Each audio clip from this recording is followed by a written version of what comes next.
gabadhana u jeedin laba nin soo daba raacday kadib waxay arkayaan iyadoo dadka masaakiinta ah wadooyinka fadhiyaysiinayso lacag aad u badan oo aan macquul ahayn. intaas kaliya ma ahan waxay arkayaan iyadoo dadka danyarta albaabka ku gargaraacayso kuna wareejinayso alaab ay hore ugu soo gaday. iyada magaceeda waa Sydney waxayna rabtaa inay lawyer noqoto maadaama aabaheed oo ahay lawyer. markii ay yareed aabaheedna uu noolaayay intee maalin qabatay waxay ku dhahday waxaa rabaa inaan noqdo lawyer adig camal. sidoo kale waxay u sheegtay inay rabto inay dadka dhan caawiso. laakiin dhibaatada jirta waxay tahay imtixaan kasta oo ay gasho ay lawyer ku noqon lahayd way ku dhacdaa. kadib midoo saaxiibadeeda waxay ku dhahday adiga haddii aad rabtid inaad dadka caawiso waxaa jira wadooyin badan oo aad dadka ku caawi karto. labadan iyada mar walba daba socda jaamacadda isla dhigtaan iyaga hooyadoodna waatan xabsiga ku jirtaa. markay wiilasheeda xabsiga ku soo booqdeen waxay ku dhahaysaa macquul maahan qof aniga camal u qurxoon inuu meeshan ku jiro. intaasna waxay u raacinay gabadhaas Sydney la dhahay waa inaad lacagta dib iigu soo celiseen maadaama aan rabo inaan meesha ka baxo. middan Sydney iyada waalidiinteeda lacag badan ay ka dhaxashay saaxiibkeedna wuxuu ka codsanaya inay lacag badan siiso isagoo ku marmarsiyoona caafimaadka hooyadiisa. isaga beentiis waayo hooyadiis ma xanuunsano. Sydney markay lacagta soo siisay si toos ah wuxuu dhar qaali u gadaa mid ay si qarsoodi iskula socdeen. markii uu dharka u gadayay waxaa arkaya midkan oo ay Sydney is yaqaanaan jaamacadana isla dhigtaan. intuu soo baxo si toos ah guriga Sydney u imaanaa si uu arrintan ugu sheego. wax yar markii ay sheekaysanayeen kadib wuxuu ku dhahay waxaan u maleynaa midka saaxiibada tihiin inuu adiga ku qiyaamayo. laakiin iyadu hadalkiisa ma aaminayso. wuxuu ku dhahay ii aamin saaxiibka waxaa ku arkay moolka isagoo jooga waxaana la joogay gabar kale. waxay taagan tahay waxaa laga yaabaa inay yihiin saaxiibo caadiya. wuxuu ku dhahay saaxiib iska caadiya ma u gadi lahayd jaakad joogto $600. ugu dambeyn Sydney midkan hadalkiisa stress u aragtay waxayna u sheegaysaa inuu gurigeeda isaga tago. maalin iyadoo shaqadeeda ka timaaday si lama filaan waxay u arkaysaa midkii saaxiibkeeda ahay oo guriga jooga oo game iska ciyaarayo. marka ay weydiiso sababta oo shaqadiisa u aadi waayeen wuxuu ku dhahay shaqadaas oo dhan waa isaga soo tagay sababta iyaga ma ixtiraamayaan.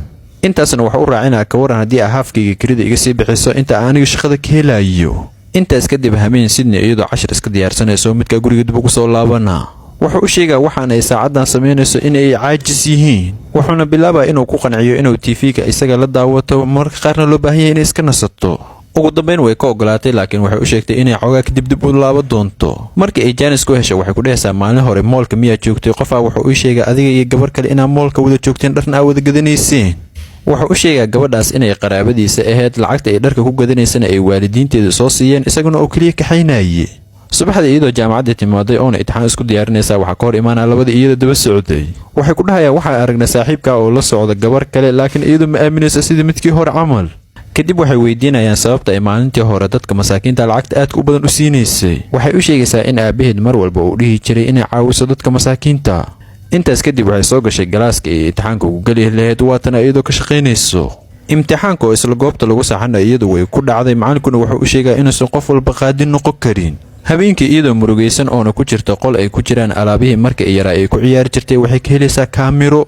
kaamirada waxay ku arkaysaa muuqaal ay waalidiinteedu marka ay yareed ay duubeen ayna ugu sheegayaan inay noqoto wixii uu qalbigeedu u tilmaamo. intay soo baxday waxay u imaanaysaa midkii saaxiibkeeda ahay waxayna weydiinaysaa sababta uu taleefka uga qaban waayey. sababta wuxuu ugu sheegaa inay ahayd maanta dhan inuu raadinayo shaqo.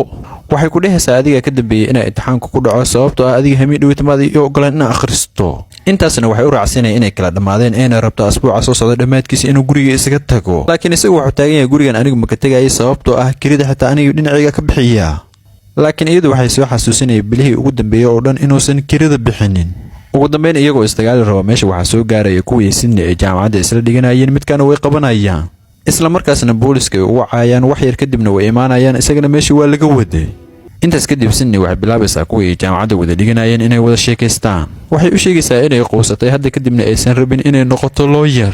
intaasna waxay u raacsanayeen inaysan rabin inay meel la fadhiisato lacagtii ay waalidiinteeda ka dhaxashay. taas beddelkeeda inay rabto inay lacagtaas ku aasaasto hay'ad aad u weyn oo dadka lagu caawiyo.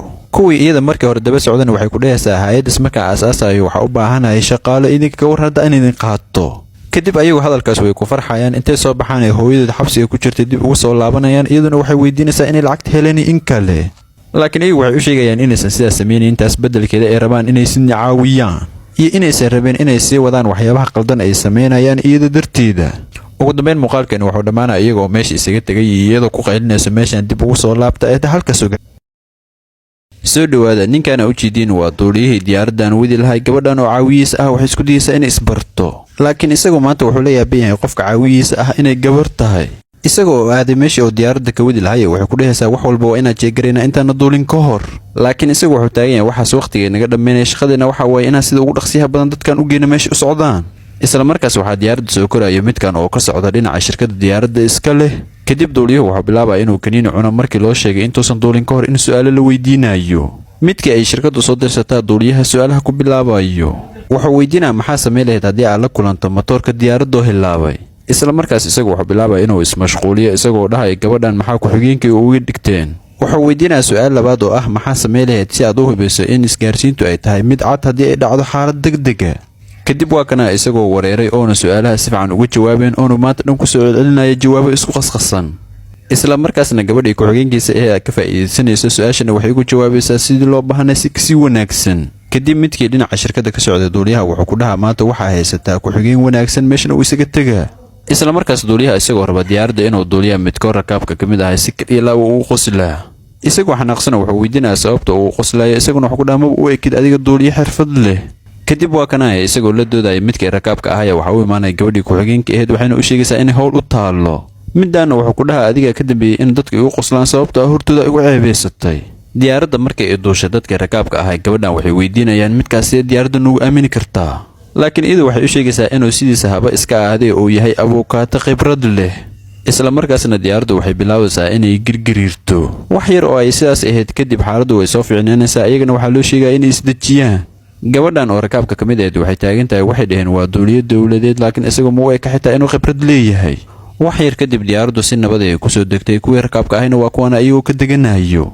intaas kadib midii caawiyaha eedaa meesha duuliyaha waxay ka soo bixida caagado badan oo maanta dhan oo isagoo khamri ka cabaya intii uu diyaaradda waday. isla markii waa kan isaga oo soo baxay iyaguna waxay tusinayaan caagadihii oo maanta dhan khamrada ka cabaya wuxuu taagan yahay waxaan wax yar le waaye. laakiin iyagu waxay u sheegayaan inuu cabitaan isku daldalay dadka rakaabka ahna oo maanta naftooda baxar geliyey. wuxuu taagan yahay diyaaradda ayada keligeeda iswaday wax yar hadday dhacaana qofka shaqaalaha oo adiga xitaa waa xalli kartaa. intaasna waxaa u raacinaya inay caadi iska dhigaan maadaama ay hadda si nabad ah dhulka ku joogaan. isla markaasna waxaa soo laabanaya midkii isaga ku qoslaya rakaabka ka mid ahay. labada gabdhood wuxuu ku dhahaa waa ku mahadsantihiin sida aad rakaabka uga dhigteen inay ku raaxaystaan ayaga safarkooda.